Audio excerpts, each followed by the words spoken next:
पहले हमने बेसिक जो पढ़ाया, उसके बाद हम क्वेश्चन नंबर बनाएंगे 5 इसलिए बनाएंगे क्योंकि 5 अगर पहले बनाते हैं तो जो 1 नंबर 2 नंबर वाले क्वेश्चन जो है ज़्यादा समझ आएगा पहले, ठीक है।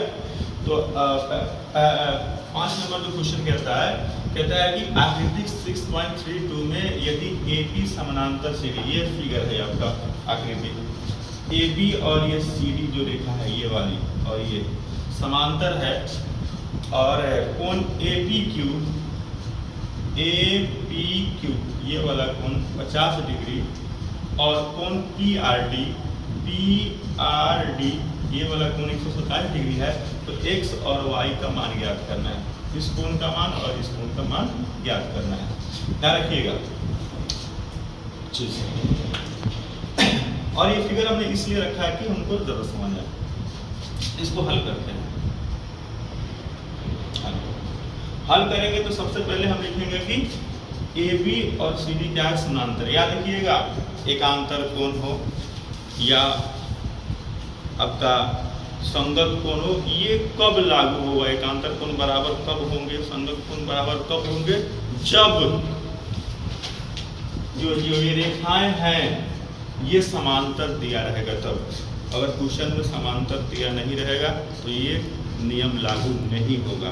तो क्वेश्चन में समांतर दिए हुआ है ऑलरेडी, AB समानांतर CD है, ये और ये रेखा समानांतर है, तो लिखेंगे AB समानांतर CD है तथा पहले हम X की वैल्यू ज्ञात करते हैं। ये PQ क्या है? तिर्यक रेखा है, PQ तिर्यक रेखा है। सेम यही काम देखेंगे, M और N एक समांतर रेखा था और ये N तिर्यक रेखा था, तो ध्यान रखिएगा इसका जो यही ना है 50 डिग्री है, ये कोण और ये कोण बराबर होंगे, इसको एकांतर कोण कहते हैं। क्या कहते हैं? एकांतर कोण। तो हाई कोण इस कोण को क्या होगा? बराबर होगा। ये अगर 50 है तो क्या होगा? ये भी 50 होगा। तो यहाँ लिखेंगे X बराबर कितना हो जाएगा? 50 डिग्री।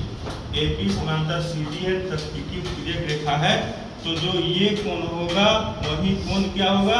ये होगा। इसको कहते हैं आंतरिक एकांतर कोण। क्या कहेंगे? या कारण देंगे, क्योंकि आंतरिक एकांतर कोण है, ये होगी। X की वैल्यू आ गई। अब हम आते हैं Y की वैल्यू ज्ञात करेंगे। खूब देखिएगा गुड पर, Y की वैल्यू कब होगी? ध्यान रखिएगा, अब एक तिर्यक रेखा ऐसे आ गई, ठीक। अब इसका एकांतर कोण कौन होगा? ये PR हो गया, तो इसका एकांतर कोण जो हाई कोण बन रहा है, जैसे कि मान लीजिए ये वाला हाई एकांतर कोण और ये एकांतर कोण क्या होंगे? बराबर होंगे ना, बराबर है। तो हाई इसका एकांतर कोण कौन होगा? ये पूरा हो जाएगा, पूरा हो जाएगा कि नहीं? पूरा हो जाएगा ना, ये इसका एकांतर कोण कौन हो जाएगा? ये पूरा कोण हो जाएगा, ये पूरा कोण हो जाएगा। इस पूरे कोण में कितना कितना डिग्री है? 50 है और Y है, दो कोण बन गया है। तो इसमें भी ऐसे लिखेंगे कि AB समानांतर CD है तथा इसमें तिर्यक रेखा कौन हो गया है? PR तथा PR तिर्यक रेखा, तो क्या हो जाएगा? हाई कोण के बराबर हाई कोण हो जाएगा, यानी वो कोण कौन कौन है? 50 प्लस Y दोनों मिल के है, अब बराबर कितना हो जाएगा? 127 डिग्री, ठीक है, 127। इसको भी वैसे लिखेंगे, कारण देखें, क्योंकि आंतरिक एकांतर कोण है।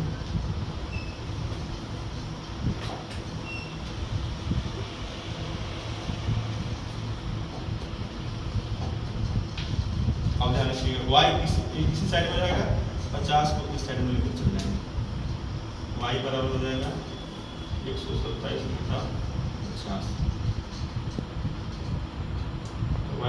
ये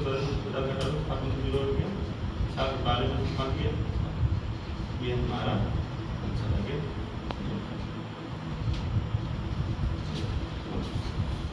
अब हम बनाएंगे क्वेश्चन नंबर 1। क्वेश्चन नंबर 1 क्या कहता है कि आकृति 6.2 में x और y का मान ज्ञात कीजिए और फिर दर्शाइए कि AB समांतर शीट। x और y का मान ज्ञात करना।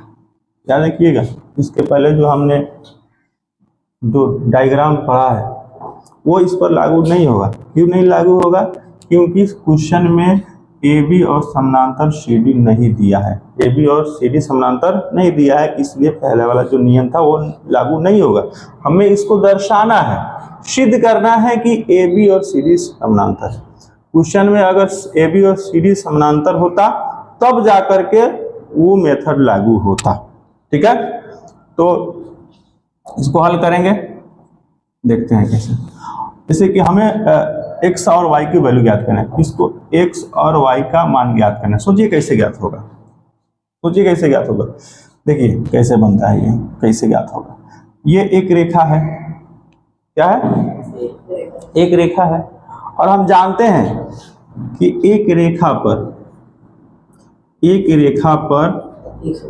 180 डिग्री का कोण बनता है। अगर एक रेखा पर दो कोण ऐसे बन भी गया तो दोनों कोण का योग होता है 180 डिग्री। ये एक रेखा हो गया, तो दोनों कोण का योग कितना होगा? 180 डिग्री, यानी 50 और x का योग हो जाएगा 180 डिग्री। इसको कहते हैं रैखिक युग्म। क्या कहते हैं? रैखिक युग्म। हाँ, वे दो रैखिक युग्म की परिभाषा होता है वह दो आसन कोण जिनके कोणों का योग 180 डिग्री हो, उसको रैखिक युग्म कहते हैं। ये दोनों रैखिक युग्म हैं, यानी x और 50 का जोड़, x और 50 का जोड़ कितना हो जाएगा? 180 डिग्री। काहे 180 डिग्री होगा? तो कारण है कौन सी? रैखिक युग्म। ठीक है, एक रेखा पर जो कोण बनते हैं उन कोणों का योग कितना होता है? 180 डिग्री। ये एक रेखा है और इनके ऊपर ये दोनों कोण बन रहा था, इसका और इसका जोड़ कितना होगा? 180 डिग्री। अब हम क्या करेंगे? हम 50 को इस साइड में लेके चले जाएंगे। x बराबर कितना हो जाएगा? 180 घटाओ 50, यानी 130 डिग्री। ये हमारा कितना हो गया? 130 डिग्री। x की वैल्यू कितनी हो गई? ये 130 डिग्री। अब हम आते हैं y की वैल्यू ज्ञात करने के लिए। y की वैल्यू ज्ञात करेंगे, अब उसको ज्ञात कर लीजिए। अब ध्यान लिखिएगा, अगर AB और समानांतर CD होता तो इस कोण के बराबर ये कोण होगा। इसको एकांतर कोण कहते हैं, अंत एकांतर कोण। तो 130 है तो इसको भी 130 ऐसे लिख देते, लेकिन ऐसे नहीं लिख पाएंगे क्योंकि ये AB और CD समानांतर नहीं दिया हुआ है। तो उसको कैसे निकालेंगे? ध्यान रखिएगा, एक चीज और पढ़े हम लोग कि दो रेखा जब आपस में प्रतिच्छेद करती है तो ये कोण और ये कोण बराबर होते हैं। इसको कहते हैं शीर्षाभिमुख कोण। क्या कहते हैं? शीर्षाभिमुख कोण कहते हैं। तो जैसे ये एक रेखा है, ये एक रेखा है, ये दोनों आपस में क्या कर रही है? प्रतिच्छेद कर रही है। तो ये कोण और ये कोण क्या होंगे? बराबर होंगे। अगर ये 130 है तो ये भी क्या होगा? 130 ही होगा। तो लिखेंगे y बराबर भी 130 डिग्री। क्या है? कारण देंगे शीर्षाभिमुख कोण है।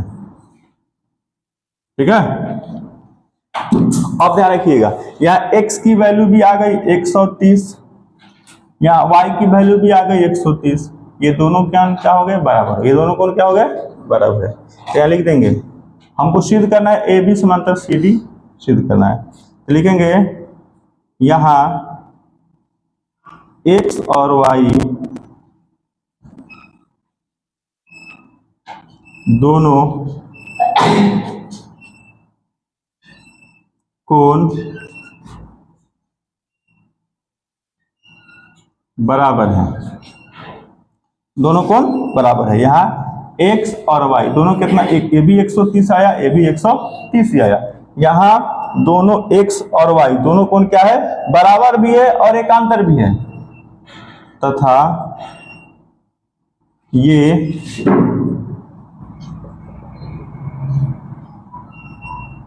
एकांतर भी है, अतः ए बी समानांतर सी डी होगा। अगर ध्यान रखिएगा, अगर ये दोनों समानांतर दिया रहे तो एकांतर कोण बराबर होंगे। अगर एकांतर कोण बराबर हो गए तब ये दोनों समांतर होंगे, दोनों एक दूसरे के पूरक होंगे। जब क्वेश्चन में दोनों ये समांतर रेखा दिया हो तो एकांतर कोण क्या होंगे, बराबर होंगे। अगर एकांतर कोण बराबर हो गए तो ये दोनों क्या होंगे, समांतर होंगे। ये रहा हमारा 1 नंबर क्वेश्चन।